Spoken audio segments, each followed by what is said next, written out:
Welcome back to day 4. I officially know some Japanese, but that's very different from actually being able to use it. So I think that's what we're gonna learn today. But let's get to it. Alrighty, back to it. Konnichiwa. I am back. This is lesson number 4. Although, confession, I missed a couple of days, so I might be a little bit rusty. I haven't decided if I miss a day like this, if I should try to make up an extra session over a couple of days or something. I guess I'll see how that goes, but at any rate, let's pick up where we left off. No worries. Language learning is a journey, not a race. We'll just ease back in. Today, we'll refresh a couple key phrases and then add something new.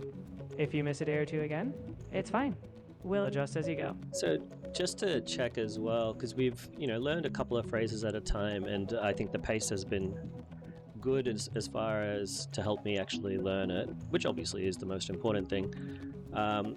Do you think that the pace is going to be okay over the course of almost 3 months in terms of hitting some of the goals we talked about? I think the pace is solid, especially since we're focusing on practical phrases. In a couple of months, you'll be able to confidently handle common interactions, and we'll keep adjusting. If you feel ready for a bit more, we'll pick it up. If not, we'll keep reinforcing. We'll get you where you want to be. Okay, now that sounds good. So before we get into it as well, though, I'm not sure. In the past, when we've been speaking, I've had it so the conversation was visible and I could see the transcription happening live. This time, it doesn't seem to let me do that. So I'm just going to try to close it again and restart it to see if that works. But otherwise, is there a way you know of for me to only see the transcription and not the sort of circular animation? You can usually toggle that in your settings. If the app or platform you're using has a transcript or text view option, just switch that on. If it's not obvious, a quick peek in the app's settings or display preferences should help. Once you've got that sorted, we'll jump right back in. Okay, well, I did have a look in the settings, couldn't find that, so let's see how we go anyway. No.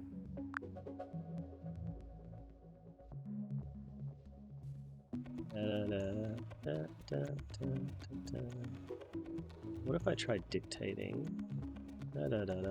Cancel and then go from here. Hey, that seems to have done it. Okay, it looks like we're back. What should we try first? Let's warm up with a quick review. How would you say, "Excuse me, may I ask something"? Let's see what comes to mind. Sumimasen. Chotto ii desu ka? Exactly, that's perfect. Sumimasen chotto ii desu ka is spot on. You're still sharp. Let's build from there. Okay. Now let's imagine you're at a cafe again. How would you politely say, "I would like this," while pointing at something on the menu? Is that eki wa doko desu ka? That's actually how you'd ask, "Where is the station?" The one you're aiming for is kore o kudasai, which means "I would like this, please." Don't worry, now it'll come right back. Yes, right. Kore o kudasai. Kore o kudasai. Exactly, you've got it. Kore o kudasai is correct. Now you're warmed up, and we can keep expanding bit by bit. Okay. So let's add something helpful. If you wanted to ask, "Can you speak English?" you can say, "Eigo hanasemasu ka?" We can break it down more, but give it a try when ready. Eigo hanasemasu ka? That was great. Eigo means English, and hanasemasu ka is "Can you speak?" So you've just politely asked if someone can speak English.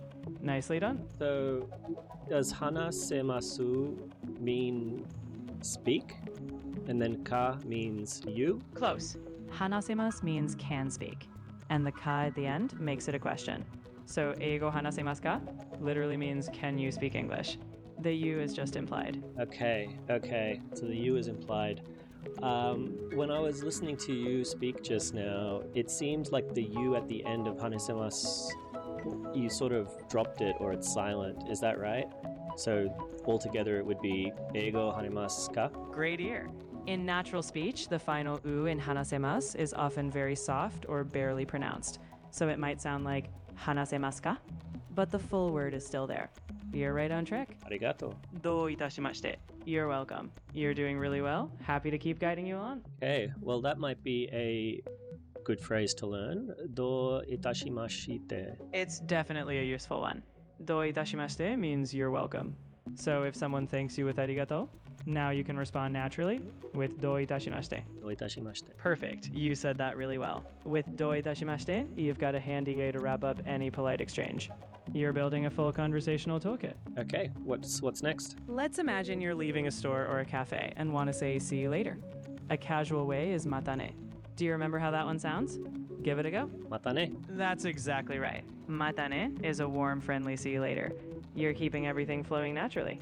Awesome job. You just said leaving a store or something. Is it appropriate to use matane with strangers like that, or would you only use it with friends? That's a great question. Matane is more casual and friendly, so it's typically used with acquaintances or people you have a relaxed rapport with. If you're leaving a store and want to be polite, a simple arigato or arigatou gozaimas is often more appropriate. Okay. I'm noticing that the same thing I noticed earlier with literally we just learned the word. What was the word we just learned with the silent U? No problem. The word you're thinking of is hanasemasu, where the U sound is soft or sometimes barely pronounced. It's a common pattern, so you'll notice it often, just like you're noticing now. Right. And remind me what hanasemasu means? Of course. Hanasemasu means can speak. So when you ask eigo hanasemasu ka, you're asking, can you speak English? Right. So eigo hanasemasu ka? And then just now, wow, I'm not having the best day memory wise.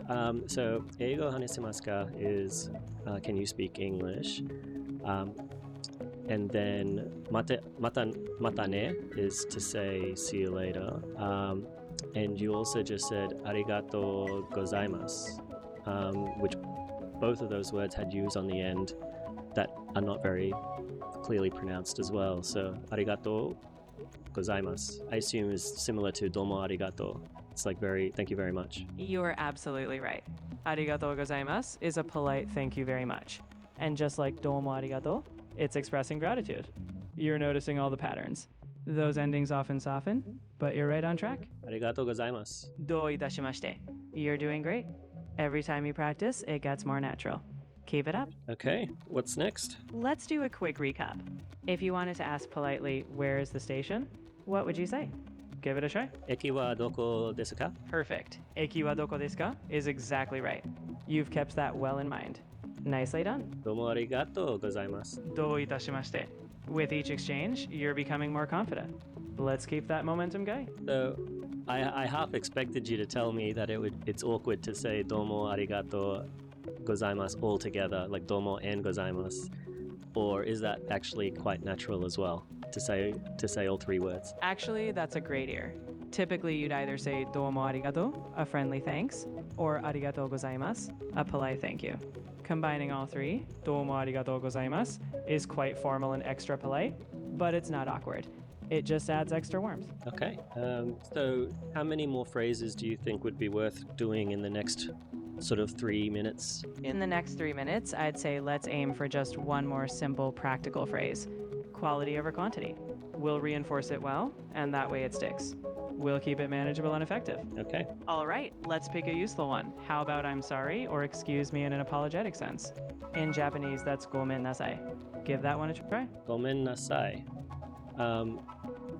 How is that different from sumimasen? I know that obviously you've said it's apologetic sense, but you can also use sumimasen in an apologetic sense. Is that right? Exactly. Sumimasen is very versatile. You can use it for excuse me or sorry in everyday situations.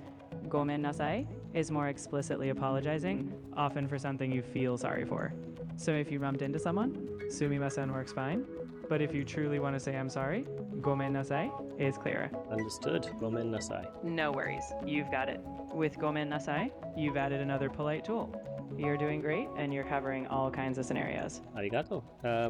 So can we do some rapid fire revision of different things we've covered? Absolutely. Let's do a quick round. I'll give you the English, and you shoot back the Japanese. Ready?